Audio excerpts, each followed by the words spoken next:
The next time you see a roach on your kitchen floor, do not celebrate when you kill it. That roach may be the least important one in the room. It is only the one that made the mistake of coming into the open. The real infestation may still be hidden behind the refrigerator, beneath the sink, inside a cabinet hinge, or around a warm pipe. So stop fighting roaches one at a time. Find the system keeping them alive and shut it down. Most people react the same way. They see one roach, grab a shoe or spray, kill it, clean the spot, and go back to bed. But killing the roach you can see does not tell you where it came from, how many are hiding, or whether they are already breeding. First, identify what kind of roach you are dealing with. A large reddish-brown or dark roach near a garage, drain, patio door, or basement may have wandered in from outside, but small tan roaches with 2 dark stripes behind the head are often German cockroaches. These can live, feed, and reproduce entirely inside a home. They prefer warm, humid spaces close to food and water, and their flat bodies let them disappear into cracks that seem impossibly small. When a mostly nocturnal insect starts appearing in daylight, that can be a warning. The hiding places may already be crowded, disturbed, or running short of food.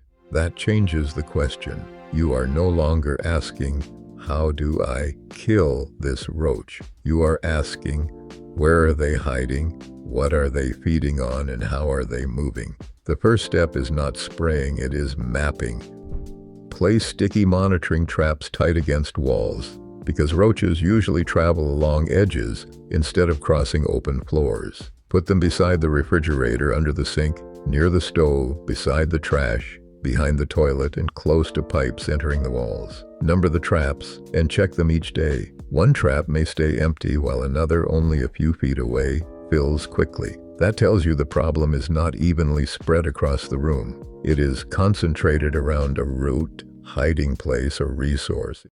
Inspect the busiest areas with a flashlight. Look for pepper-like droppings, shed skins, egg cases, grease marks, and live roaches pressed into corners. Check cabinet hinges, drawer tracks, appliance motors, the space under the refrigerator, and gaps around plumbing. A kitchen can look clean and still support a large infestation. Grease behind a stove, a slow leak beneath the sink, and warmth from a refrigerator motor can provide almost everything roaches need. And here is why the single roach on the counter tells you so little. A female German cockroach can carry an egg capsule containing roughly 30 to 48 eggs. The adults you notice are only part of the population. Smaller, wingless nymphs may stay closer to the hiding place, while egg-carrying females remain concealed. Before using any pesticide, remove the conditions that make the room easy to live in. Start with food. Vacuum crumbs from cabinet corners and beneath appliances. Clean grease from the sides and underside of the stove. Store cereal, flour, snacks, and pet food in tightly sealed containers. Rinse bottles and cans before recycling them. Use a trash container with a fitted lid, and do not leave dirty dishes or pet food out overnight. Then remove water. Fix dripping taps and leaking pipe joints. Dry the sink, counters, and pet feeding area before bed. Check the refrigerator, drip tray, dishwasher connection, and cabinet beneath the sink. A hidden leak can support roaches even when the kitchen looks spotless. Then remove, shelter. Throw away unnecessary cardboard, paper bags, and stacked newspapers. Seal cracks around cabinets, baseboards, pipes, and wall openings. The goal is not simply cleanliness. The goal is to make it harder for roaches to hide, feed, drink, and move unseen. But this is where many homeowners undo all that work. They clean the kitchen, see another roach, panic, and cover the room with aerosol spray. That quick knockdown feels effective because the roach stops moving in front of you. But direct contact sprays usually reach only insects that leave the hiding place. They may miss most of the population inside cracks and appliance voids. Some sprays can also repel or scatter survivors deeper into walls or into new rooms. Total release foggers, often called bug bombs, are not a shortcut either. The pesticide may never reach the narrow harborages where roaches are hiding, while the fog spreads across surfaces you never meant to treat. Misused foggers can also create unnecessary exposure and fire hazards. The better strategy is targeted bait. Use a registered cockroach gel bait or enclosed bait station and follow the product label exactly. Place it close to the roots and hiding areas your monitoring traps reveal. Useful locations include wall edges, cabinet corners, spaces beneath appliances, and cracks near active harborages. Keep every pesticide placement away from children and pets. Do not put one large bait point in the center of the kitchen and expect roaches to cross the room for it. Bait does not attract them from unlimited distances. Several small placements near active hiding zones are usually more useful than one random placement far from cover. And do not spray over or beside the bait. Repellent residue can discourage roaches from feeding where you need them to feed. The bait works differently from a shoe or aerosol. It is designed to be eaten. A foraging roach finds it, feeds, and returns toward the hiding place before dying. Other roaches may contact contaminated material or feed on dead roaches, helping the treatment affect more of the hidden population. This is why the result is not always immediate. You may still see activity during the first few nights. That does not mean the bait failed. A visible decline can take a week or longer, especially when the infestation is large.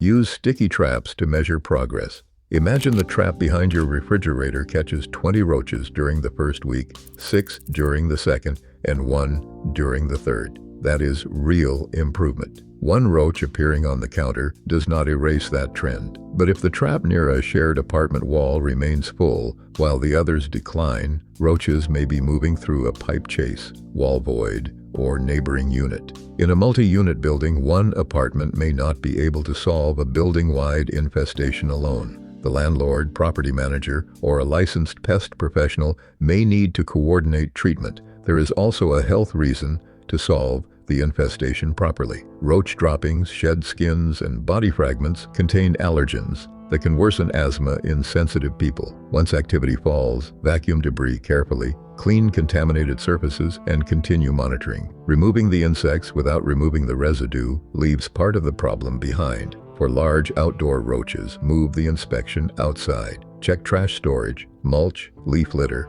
leaking irrigation, water meter boxes, gaps beneath doors, damaged screens, and cracks around the foundation. Tighten trash lids, reduce moisture, install door sweeps, repair screens, and seal entry points. So the message is not that you should protect every roach you see. Kill an individual when necessary. Just do not confuse that moment with control. Real control follows 4 steps. Map the activity, remove food and water, place targeted bait near the hiding zones, then seal the routes that allow the population to survive or return. The visible roach is the alarm. The hidden habitat is the problem. Stop chasing the messenger. Remove the system behind it. If you found this useful, subscribe for more practical pest control strategies that target the source, not just the symptom.